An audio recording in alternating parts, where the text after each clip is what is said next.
जय हिंद दोस्तों, स्वागत है आपका हमारे यूट्यूब चैनल में। तो दोस्तों, आज की वीडियो में हम बात करने वाले हैं SSC GD exam 2024 GK GS का मिक्स क्वेश्चन में आप लोग के बीच लेकर आया हूं। ये सभी क्वेश्चन आपके लिए वेरी इंपॉर्टेंट हो सकते हैं दोस्तों। इस सेशन में आप लोग के बीच टॉप 50 प्रश्न में लेकर आया हूँ दोस्तों। परीक्षा में भिड़ने वाले प्रश्न हो सकते हैं आपके लिए। तो अगर आप एसएससी जीडी की तैयारी करते हैं तो ये वीडियो आपके लिए काफ़ी ज़्यादा इम्पोर्टेंट रहने वाला है। तो चलिए वीडियो को शुरू करते हैं। तो दोस्तों, ये वीडियो आपके लिए वेरी इंपॉर्टेंट हो सकता है क्योंकि ये रिवीजन से जुड़ा एक इम्पोर्टेंट वीडियो है दोस्तों। तो अगर आपने अभी तक जितना भी पढ़ा है तो आप रिवीजन करना चाहते हैं तो इस वीडियो के तहत आप अपना रिवीजन कर सकते हैं। तो ये रहा पहला क्वेश्चन आपके बीच। गोल्डन जुबली अकाई कप, गोल्डन जुबली अकाई कप का संबंध किससे है बताइए। इन ऑप्शनों में से कौन सा होगा। गोल्डन जुबली अकाई कप कौन सा खेल से संबंधित है बताइए। अगर आप जिस भी क्वेश्चन का आंसर जानते हैं तो अपना आंसर कमेंट में ज़रूर कीजिएगा। तो इस क्वेश्चन का आंसर क्या होगा दोस्तों। गोल्डन जुबली अकाई कप का संबंध किससे है बताइए। तो ये है क्रिकेट से दोस्तों, क्रिकेट से। उम्मीद करता हूँ आपने सही जवाब दिया होगा। ये क्रिकेट से संबंधित है गोल्डन जुबली अकाई कप।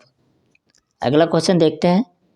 हिंदुस्तान एरोनॉटिक्स लिमिटेड द्वारा विकसित हेलीकॉप्टर का नाम क्या है। हिंदुस्तान एरोनॉटिक्स लिमिटेड द्वारा विकसित हेलीकॉप्टर का क्या नाम है बताइए। इस क्वेश्चन का आंसर बताइए। तो इसका आंसर है दोस्तों चेतक। हिंदुस्तान एरोनॉटिक्स लिमिटेड द्वारा चेतक हेलीकॉप्टर का नाम दिया गया है। जो विकसित हुआ था हेलीकॉप्टर उसका नाम चेतक है। ठीक है। अगला क्वेश्चन। गांधी इन चंपारण, गांधी इन चंपारण पुस्तक के लेखक कौन है। गांधी इन चंपारण जो पुस्तक है उनके लेखक कौन है बताइए। गांधी इन चंपारण पुस्तक के लेखक कौन है, कौन है दोस्तों। तो इसका सही आंसर है दीनानाथ गोपाल तेंदुलकर। दीनानाथ गोपाल तेंदुलकर इस क्वेश्चन का राइट आंसर है। तो ये आपके लिए वेरी इंपॉर्टेंट है दोस्तों। लास्ट तक ज़रूर देखिएगा, कोई भी क्वेश्चन स्किप मत कीजिएगा क्योंकि आपका एग्ज़ाम अब लगभग 15-20 दिन ही बचा है। तो ये सारे क्वेश्चन आपके लिए इम्पोर्टेंट हो सकते हैं। ठीक है। अगला क्वेश्चन। भारत को विविधता में एकता का देश कहा जाता है। आप लोग जानते हैं भारत को विविधता में एकता का देश कहा जाता है। तो वो किस कारण से कहा जाता है ये यहाँ पर दिया गया है बताइए। ऑप्शनों को अच्छे से देखिए और बताइए कि भारत को विविधता में एकता का देश क्यों कहा जाता है, क्यों कहा जाता है बताइए। तो दोस्तों, भारत को विविधता में एकता देश इसीलिए कहा जाता है क्योंकि यहाँ पर सर्वसामान्य ऐतिहासिक विरासत के साथ विभिन्न प्रकार की प्राकृतिक और सांस्कृतिक विशेषताएं हैं। ये वाला ऑप्शन हमको सही लग रहा है, यही वाला सही होगा। Option number C is correct होगा इसका आंसर। ठीक है। अगला क्वेश्चन। दामोदर घाटी निगम की स्थापना कब हुई थी। दामोदर घाटी निगम की स्थापना कब हुई थी। तो कब हुआ था दोस्तों दामोदर घाटी निगम की स्थापना 1948 ईस्वी में हुआ था। 1948 ईस्वी में हुआ था दामोदर घाटी निगम की स्थापना। अगला क्वेश्चन। रेल मंत्रालय ने विलेज ऑन व्हील्स नामक परियोजना शुरू करने की घोषणा किस वर्ष की थी। किस वर्ष की थी ये पूछा जा रहा है इसमें। मतलब किस साल शुरुआत किया गया था विलेज ऑन व्हील्स रेल मंत्रालय द्वारा। ठीक है। तो किस वर्ष किया गया था। तो ये किया गया था 2004 ईस्वी में दोस्तों, 2004 ईस्वी में। तो इसका सही आंसर है ऑप्शन नंबर ये। ठीक है। अगला क्वेश्चन। बांग्लादेश की संसद महिलाओं के लिए, बांग्लादेश की संसद महिलाओं के लिए कितने प्रतिशत स्थान आरक्षित है, मतलब रिजर्व है। कितने परसेंट बताइए। कितने परसेंट बांग्लादेश की संसद महिलाओं के लिए सीटें आरक्षित की गई है बताइए।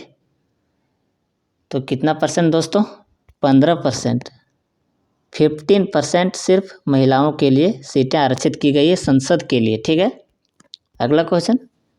भारत अमेरिका परमाणु संधि के संबंध में अमेरिका का कौन सा कानून विवादास्पद बना, मतलब विवाद के लिए बना। ठीक है, भारत अमेरिका परमाणु संधि के संबंध में अमेरिका का कौन सा कानून विवादास्पद बना, कौन सा कानून बताइए। तो कौन सा कानून बना दोस्तों? Hide act. कौन सा कानून बना?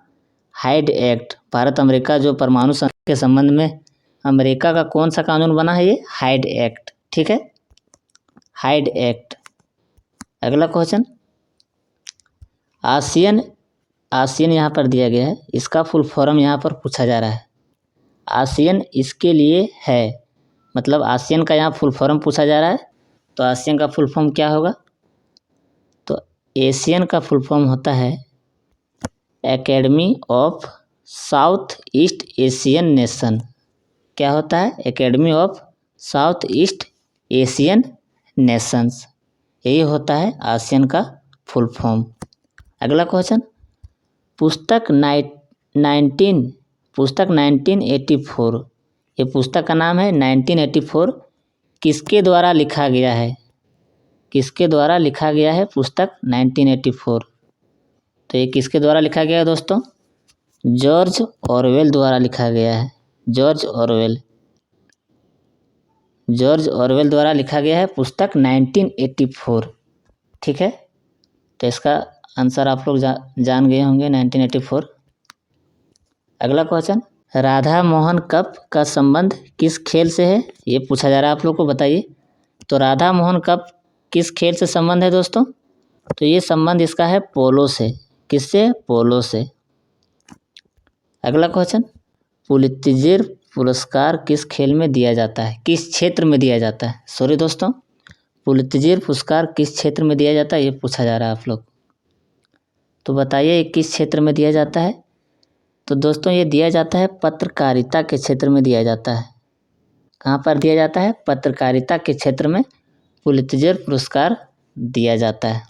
अगला क्वेश्चन, निम्नलिखित में से किस विदेशी नागरिक को भारत रत्न प्रदान किया गया है? इन ऑप्शनों में से किस विदेशी नागरिक को भारत रत्न प्रदान किया गया है? तो इसका आंसर है नेल्सन मंडेला।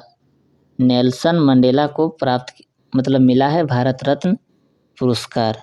अगला क्वेश्चन, भारत के प्रथम विधि विश्वविद्यालय की स्थापना अगस्त 1887 में कहाँ हुई थी? तो कहाँ पर हुआ था दोस्तों, बताइए। तो ये हुआ था त्रिवेंद्रम में। कहाँ पर हुआ था? त्रिवेंद्रम में। तो इसका आंसर है त्रिवेंद्रम। किस देश की सरकारी रिपोर्ट को येलो बुक कहा जाता है? किस देश की सरकारी रिपोर्ट को येलो बुक कहा जाता है? तो कहा जाता है दोस्तों फ्रांस को।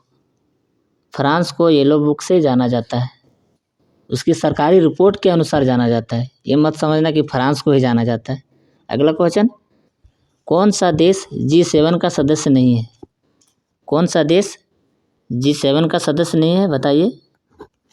तो भारत है दोस्तों, भारत अपना देश G7 का सदस्य नहीं है। ठीक है, तो इसका राइट आंसर है ऑप्शन नंबर ये। अगला question, naval air station, naval air station Garud कहाँ पर स्थित है? नेवल एयर स्टेशन गरुड़ कहाँ पर स्थित है? तो कोचीन में ये स्थित है दोस्तों, कोचीन में। कोचीन में मौजूद है नेवल एयर स्टेशन गरुड़। अगला क्वेश्चन, सीमा सुरक्षा बल की स्थापना, सीमा सुरक्षा बल की स्थापना कब की गई? मतलब कि इसका फुल फॉर्म होता है एसएसबी, एसएसबी से बोला जाता है। तो एसएसबी की स्थापना कब किया गया था? 1965 में, 1965 ईस्वी में किया गया था। तो इसका आंसर हो जाएगा ऑप्शन नंबर ये, करेक्ट हो जाएगा इसका। अगला क्वेश्चन, भारत के आर्थिक सुधार का जनक किसे कहा जाता है?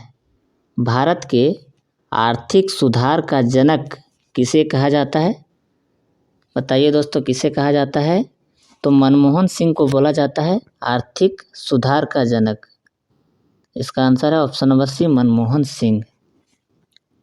अगला क्वेश्चन, उत्तराधिकार के लिए मुगलों ने किस विरासत का अनुसरण किया? उत्तराधिकार के लिए मुगलों ने किस विरासत का अनुसरण किया? तो किसका किया था? मुगलों ने उत्तराधिकार के लिए सामुदायिक विरासत अपनाने के लिए इन्होंने उत्तराधिकार के लिए मुगलों ने विरासत किया। ठीक है। अगला क्वेश्चन, मुफी उस्ताद अपनी सभाओं को अपनी खानकाहों में आयोजित करते थे जिन्हें खाली स्थान क्या कहा जाता था? बताइए यहाँ पर क्या भराएगा खाली स्थान में? तो मुफी उस्ताद दोस्तों धर्मशाला के लिए जाने जाते थे। धर्मशालाएँ इन्होंने आयोजित किया था अपनी सभाओं में। अगला क्वेश्चन, द गोल्डन बोट नामक पुस्तक किसने लिखी है? द गोल्डन बोट नामक पुस्तक किसने लिखी है? बताइए क्या होगा इसका आंसर? तो द गोल्डन बोट नामक पुस्तक रविंद्रनाथ टैगोर द्वारा लिखा गया है। किसके द्वारा लिखा गया है? रविंद्रनाथ टैगोर। अगला क्वेश्चन, अलाउद्दीन खिलजी ने अपने सैनिकों के लिए एक नए सैनिक नगर का निर्माण कराया जिसका नाम क्या था? मतलब खाली स्थान पर यहाँ क्या भराएगा? यहाँ पूछा जा रहा है। तो बताइए अलाउद्दीन खिलजी ने अपने सैनिकों के लिए एक नए सैनिक नगर का निर्माण कराया जिसका नाम क्या था? जिसका नाम था दोस्तों सोगे। क्या नाम था? सोगे। इसका आंसर हो जाएगा सोगे। इसका राइट आंसर है सोगे। अगला क्वेश्चन, निम्नलिखित विकल्पों में से कौन सी सबसे भारी गैस है? यहाँ पर सबर नहीं होगा, सबसे होगा। इन ऑप्शनों में से सबसे भारी गैस कौन सा है? तो कौन सा है? रेडोन। रेडोन इसका राइट आंसर हो जाएगा। रेडोन इसका राइट आंसर हो जाएगा। ठीक है। अगला क्वेश्चन, भारतीय संविधान के अनुच्छेद 123 के तहत अध्यादेशों की घोषणा करने की शक्ति निम्नलिखित में से किसके पास होती है? भारतीय संविधान के अनुच्छेद 123 के तहत अध्यादेशों की घोषणा करने की शक्ति इन ऑप्शनों में से किसके पास होती है? बताइए किसके पास होती है? बताइए।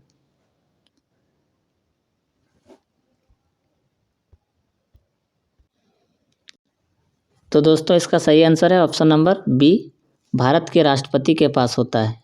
किसके पास होता है? भारत के राष्ट्रपति के पास होता है।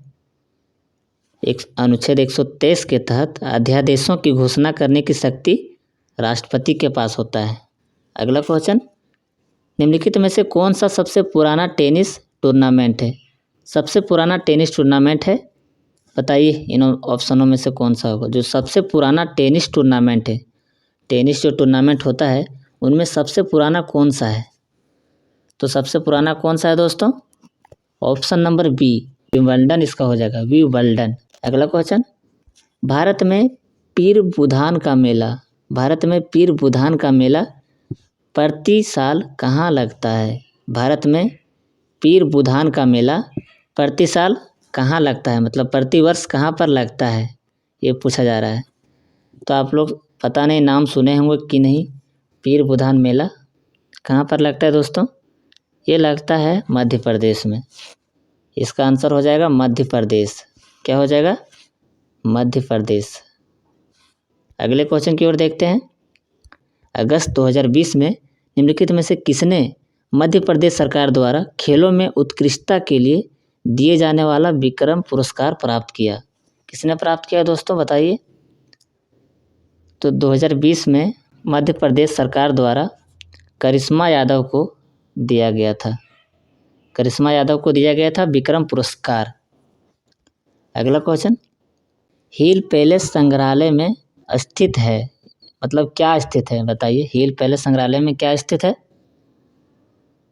तो क्या होगा इसका आंसर? तो दोस्तों इसका आंसर है केरल। केरल में हिल पैलेस संग्रहालय स्थित है। कहाँ पर है? केरल पर। ठीक है। अगला क्वेश्चन, विश्व शौचालय दिवस 2020 की थीम क्या था? अस्थायी स्वच्छता और जलवायु परिवर्तन था। यह दिवस किस तारीख को मनाया जाता है? विश्व शौचालय दिवस 2020 में जो मनाया गया था इसका थीम क्या था? अस्थायी स्वच्छता और जलवायु परिवर्तन था। तो यह दिवस किस तारीख को मनाया जाता है? तो ये मनाया जाता है दोस्तों 19 नवंबर को। 19 नवंबर को मनाया जाता है अस्थायी स्वच्छता और जलवायु परिवर्तन। अगला क्वेश्चन, भारतीय रिजर्व बैंक ने रुपये के प्रतीक का निम्नलिखित में से किस वर्ष अपनाया? तो 2010 में यह अपनाया था दोस्तों, 2010 में। अगला क्वेश्चन, नर्मदा नदी मध्य प्रदेश से निकलती है, ठीक है, आप लोग जानते हैं नर्मदा नदी मध्य प्रदेश में से निकलती है और ये कहाँ पर जाकर गिरती है, ये पूछा जा रहा है। कहाँ से निकलती है ये? अमरकंटक की पहाड़ियों से। तो ये काफ़ी इजी क्वेश्चन था। तो दोस्तों ये हमारा आखिरी क्वेश्चन था। आई होप ये वीडियो आप लोग को पसंद आया होगा। तो ऐसे ही अमेजिंग कंटेंट पाने के लिए हमारे चैनल को ज़्यादा से ज़्यादा लाइक एंड शेयर कीजिएगा और सब्सक्राइब भी कीजिएगा। मिलते हैं नेक्स्ट वीडियो में। जय हिंद, वंदे मातरम।